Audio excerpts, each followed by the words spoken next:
Good morning to everyone. बेटा आज आपका जो स्पार्क टेस्ट हुआ था उसको सोल्व करवाते हैं। स्पार्क टेस्ट देखो, फर्स्ट क्वेश्चन था इसका, in a parallelogram ABCD AE is perpendicular on DC। एक पैरेललोग्राम दे रखा है फर्स्ट क्वेश्चन अभी। ये सपोज आपको कोई पैरेललोग्राम दे रखा है ABCD। कंडीशन है AE is perpendicular on DC। बेटा A से परपेंडिकुलर ड्रा है, ये कोई परपेंडिकुलर ड्रा है, ठीक है, 90 डिग्री का एंगल है भाई। ये AE परपेंडिकुलर है DC पे and CF is perpendicular on, CF perpendicular है AD पे। यहां से कोई परपेंडिकुलर ड्रा है CF, वो AD पे परपेंडिकुलर है, ठीक है भाई। AB आपको दे रखा है 16, AB की जो वैल्यू है बेटा वो आपको दे रखी है 16 सेंटीमीटर। AE की जो वैल्यू है वो आपको दे रखी है 8 सेंटीमीटर। AE यानी जो परपेंडिकुलर है ये आपको दे रखा है 8 सेंटीमीटर। बेटा आपको पता है आप एरिया पैरेललोग्राम फाइंड आउट करते हो, वो इक्वल होता है base cross corresponding height. Area of parallelogram जब आप फाइंड आउट करते हो तो वो इक्वल होता है बेस क्रॉस कॉरस्पॉन्डिंग हाइट। तो यहाँ पे अगर आपको इस पैरेललोग्राम का एरिया अगर आप फाइंड आउट करोगे, एरिया ऑफ पैरेललोग्राम ABCD, तो वो इक्वल हो जाएगा, बेस आप ले लो CD, परपेंडिकुलर हो जाएगा AE।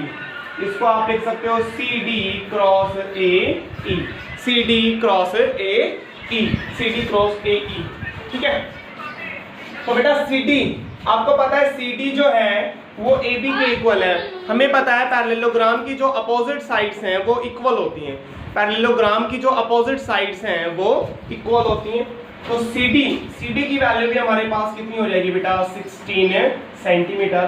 तो CD की जगह पे आप 16 लिख सकते हो। AE की वैल्यू आपको 8 गिवन है, यानी आपके पास एरिया आ जाएगा भाई 128 सेंटीमीटर स्क्वायर, ठीक है भाई।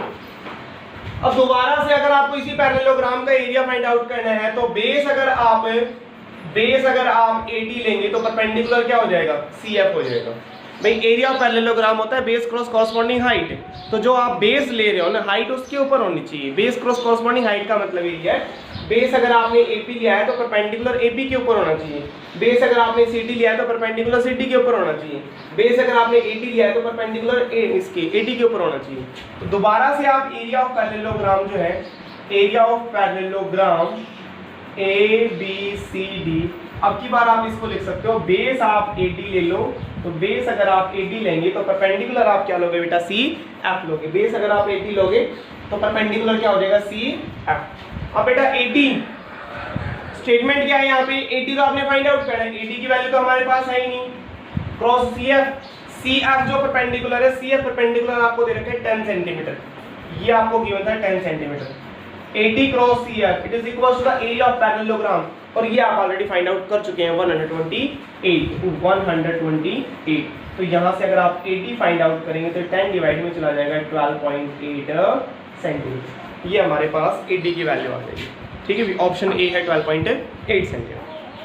सेकंड क्वेश्चन है भाई, in a triangle, if a triangle and a parallelogram are on the same base between the same parallel, then the ratio of area of triangle to the area of parallelogram।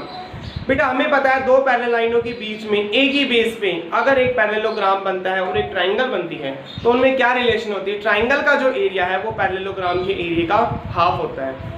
दो parallel लाइनों के बीच में एक ही base पे, between the two parallel lines on the same base, if a triangle and a parallelogram is formed, then we know that the area of triangle is half of the parallelogram.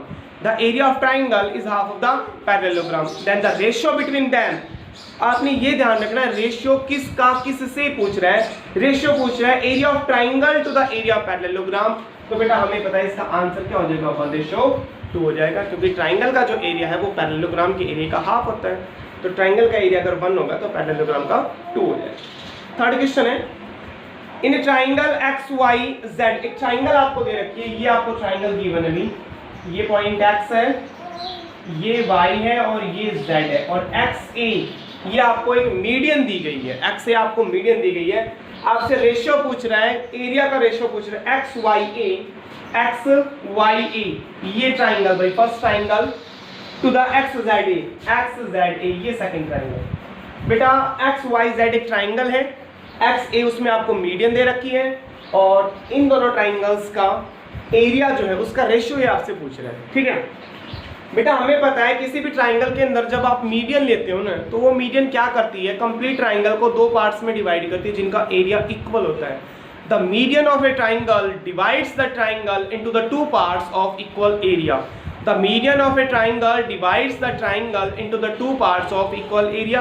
किसी भी triangle के अंदर जब आप median लेते हैं तो वो मीडियन क्या करती है बेटा, कंप्लीट ट्राइंगल को दो पार्ट्स में डिवाइड करती है जिनका एरिया इक्वल होता है, जिनका एरिया इक्वल होता है। तो अगर इनका एरिया इक्वल है तो इन दोनों के बीच में रेशियो कितना हो जाएगा, 1:1। ये थ्योरम होती है, हम इसको वेरीफाई कर सकते हैं कि किसी भी ट्राइंगल के अंदर जब आप मीडियन लेते हो तो मीडियन क्या करती है, कंप्लीट ट्राइंगल को टू पार्ट्स में डिवाइड करती है जिनका एरिया इक्वल होता है। We know that the median of a triangle divides the triangle into the two parts of equal area। किसी भी ट्राइंगल के अंदर जब आप मीडियन लेते हैं तो कंप्लीट ट्राइंगल को दो पार्ट्स में डिवाइड करती है जिनका एरिया इक्वल होता है। ठीक है भाई, क्वेश्चन नंबर 4 देखो। क्वेश्चन नंबर जो 4 है बेटा, क्वेश्चन नंबर 4 में कह रहा है कि in the given figure line M is parallel to N। Question number 4 में दो लाइंस दे रखी हैं भाई, और ये दोनों पैरेलल आपको गिवन है। ये लाइन M है और ये N है। गिवन है M is parallel to N and JUMP is a parallelogram. एक पैरेललोग्राम दे रखा है, तो ये पैरेललोग्राम है। ये point JUMP it is a parallelogram. If the area of PMU P को U से अटैच कर दिया, PMU ये जो ट्राइंगल बन रही है, इस ट्राइंगल का जो एरिया ये आपको गिवन है, इस ट्राइंगल का एरिया आपको गिवन है 321 centimetre square. Then what is the value of H? बेटा इस डायग्राम में आपने हाइट की वैल्यू फाइंड आउट करनी है। बेटा इसका एरिया अगर 321 है तो कंप्लीट पैरेललोग्राम का कितना हो जाएगा, इसका ट्वाइस हो जाएगा। हमें पता है किसी भी पैरेललोग्राम के अंदर जब आप डायगोनल लेते हो तो डायगोनल क्या करता है, पैरेललोग्राम को दो पार्ट्स में डिवाइड करता है, दो ट्राइंगल्स में डिवाइड करता है जो कि कॉन्ग्रुएंट होती हैं, जो कि क्या होती हैं, कॉन्ग्रुएंट होती हैं, उनका एरिया इक्वल होता है। तो इसका एरिया अगर 321 है तो इसका भी एरिया कितना हो जाएगा, 321। दोनों का जो एरिया है वो इक्वल होता है। ठीक है भाई, then what is the value of H की वैल्यू आपने फाइंड आउट करनी है। बेटा JU की जो वैल्यू है इस क्वेश्चन में ये आपको गिवन है 30 सेंटीमीटर। आपको पता है बेटा base cross corresponding height it is equals to the area. Base की वैल्यू 30 है, हाइट आपने फाइंड आउट करनी है, और कंप्लीट पैरेललोग्राम का एरिया हो जाएगा आपके पास 642। भाई इसका 321 है, 321 इसका हो जाएगा, कंप्लीट का क्या हो जाएगा 642। यहाँ से हाइट हम फाइंड आउट कर लेंगे 642 और 30 कहाँ पे चला जाएगा, डिवाइड में। बेटा इसको कैंसिल करते हैं, एक पॉइंट पे डेसिमल आ गया, 64.2 अपॉन 3 डिवाइड करते हैं, 3 2 पे 6.14 21.48 सेंटीमीटर। ये हमारे पास क्या आ जाएगी, इस पैरेललोग्राम की हाइट आ जाएगी। क्लियर बेटा। नेक्स्ट देखो 5th क्वेश्चन। क्वेश्चन नंबर जो 5th है, क्वेश्चन नंबर 5th में क्या कह रहा है बेटा, क्वेश्चन नंबर 5th में कह रहा है कि ABCD आपको कोई ट्रेपीजियम दे रखा है। ये सपोज आपको कोई ट्रेपीजियम दे रखा है, ये आपने ट्रेपीजियम ले लिया, यहाँ पे पॉइंट A है, B C D। इसके नॉन पैरेलल साइड्स के मिड पॉइंट आपको दे रखे हैं E और F। ठीक है, ये A गिवन है, ये आपको B गिवन है। आपने रेशियो फाइंड आउट करना है इस ट्राइंगल का और इस ट्राइंगल का, नहीं ट्राइंगल ही नहीं, इस क्वाड्रिलेटरल का, या ट्रेपीजियम बोल दो क्योंकि पैरेलल है। इस ट्रेपीजियम का और इस ट्रेपीजियम का एरिया लेना है, उसका रेशियो आपने फाइंड आउट करना है। नीचे वाले पार्ट का और ऊपर वाले पार्ट का एरिया लेना है, उसका रेशियो फाइंड आउट करना है। ठीक है, तो कैसे हम फाइंड आउट करेंगे बेटा, बेटा किसी भी ट्रेपीजियम में जब आप नॉन पैरेलल साइड्स के मिड पॉइंट को लेते हो, किसी भी ट्रेपीजियम में जब आप नॉन पैरेलल साइड्स के मिड पॉइंट को जब आप अटैच करते हो, ठीक है, तो जो लाइन सेगमेंट आता है वो निकालने का फॉर्मूला होता है बेटा half of the parallel sides. Parallel sides कितनी है हमारे पास, A प्लस B। तो सबसे पहले EF की वैल्यू आ जाएगी A प्लस B/2। इसका भी प्रूफ होता है, हम इसको वेरीफाई कर सकते हैं कि नॉन पैरेलल साइड्स के मिड पॉइंट को जब आप अटैच करते हैं, नॉन पैरेलल साइड्स के मिड पॉइंट को जब आप अटैच करते हैं तो जो लाइन सेगमेंट आता है वो आप कैसे फाइंड आउट कर देंगे, वो होता है half of the sum of the parallel sides. तो ये A है, ये B है, तो ये A प्लस B/2 हो गया। ठीक है, अब बेटा ये भी ट्रेपीजियम है, ये भी ट्रेपीजियम, और मिड पॉइंट को जब आप अटैच करते हैं ना तो इनके बीच की जो हाइट है ना वो सेम रहेगी, इनके बीच की जो हाइट है वो सेम रहेगी। जब आप मिड पॉइंट्स को अटैच करते हैं तो जितना गैप इनके बीच में है उतना ही गैप इनके बीच में रहेगा। एच की जो वैल्यू है वो दोनों ट्रेपीजियम में सेम रहेगी, ठीक है। अब इसमें एरिया ऑफ ट्रेपीजियम अप्लाई करते हैं। एरिया ऑफ ट्रेपीजियम क्या होता है, 1/2 into sum of parallel sides. इसमें भाई पैरेलल साइड्स कौन सी होगी, ए और a plus B by two, parallel sides होगी a और a plus B by two, sum of parallel sides into height. ये नीचे वाले ट्रेपीजियम का एरिया हो गया। ऐसे ऊपर वाले ट्रेपीजियम का एरिया भी 1/2 into sum of parallel sides.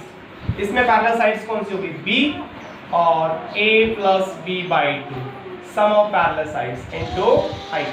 1/2 से 1/2 कैंसिल, h से h कैंसिल, इसका एलसीएम लेंगे 2 यहाँ पे आ जाएगा, 2a और a, ये हो जाएगा 3a प्लस b बाई 2, इसका एलसीएम लेंगे 2 यहाँ पे आएगा, 2b और b, ये हो जाएगा 3b प्लस a बाई 2। ये 2 रेसिप्रोकल होके जाएगा बेटा, ऊपर है 3a प्लस b बाई 2, ये रेसिप्रोकल हो जाएगा 2/3b प्लस a। 2 से 2 कैंसिल आउट हो गया, ऊपर है हमारे पास 3a प्लस b और नीचे है 3b प्लस 2, तो रेशो आ जाएगा बेटा हमारे पास 3a प्लस b और 3b प्लस 2, ऑप्शन ए आ जाएगा भाई हमारे पास, ठीक है। क्लियर है बेटा क्वेश्चन, समझ में आ गया। नेक्स्ट 6th जो क्वेश्चन है ये कह रहा है in a parallelogram and a rectangle, if a parallelogram and a rectangle is on the same base between the same parallel then what is the ratio of their areas, then what is the ratio of their areas, ठीक है। बेटा आपको पता है कि दो parallel लाइनों के बीच में एक ही बेस पे अगर एक पैरेललोग्राम बनता है, दो पैरेललोग्राम अगर बनते हैं तो उनका एरिया इक्वल होता है। भाई दो पैरेलल लाइनों के बीच में एक ही बेस पे अगर दो पैरेललोग्राम बनते हैं तो उनका एरिया इक्वल होता है। तो ये कह रहा है कि एक रेक्टेंगल बना दिया और एक पैरेललोग्राम बना दिया। बेटा ये सिर्फ कंफ्यूज करने के लिए कहा गया है। आपको पता है रेक्टेंगल भी एक पैरेललोग्राम ही होता है, रेक्टेंगल भी एक पैरेललोग्राम ही होता है, ठीक है। तो मैं ये कहूँ दो पैरेललोग्राम बना दिए, या मैं ये कहूँ कि एक रेक्टेंगल बना दिया एक पैरेललोग्राम बना दिया, या दो रोम्बस बना दिए, इन सब बातों का एक ही मतलब है बेटा, दो पैरेलल लाइनों के बीच में एक ही बेस पे, दो पैरेलल लाइनों के बीच में एक ही बेस पे दो पैरेललोग्राम बने, एक रेक्टेंगल और एक पैरेललोग्राम बने, दो स्क्वायर बने, ठीक है। उनका एरिया जो है वो इक्वल ही होता है, और जब उनका एरिया इक्वल है तो उनके बीच में रेशियो कितना रहेगा, 1:1, ठीक है बेटा। क्वेश्चन नंबर 6 तक हो गए, बाकी नेक्स्ट वीडियो में बताएंगे।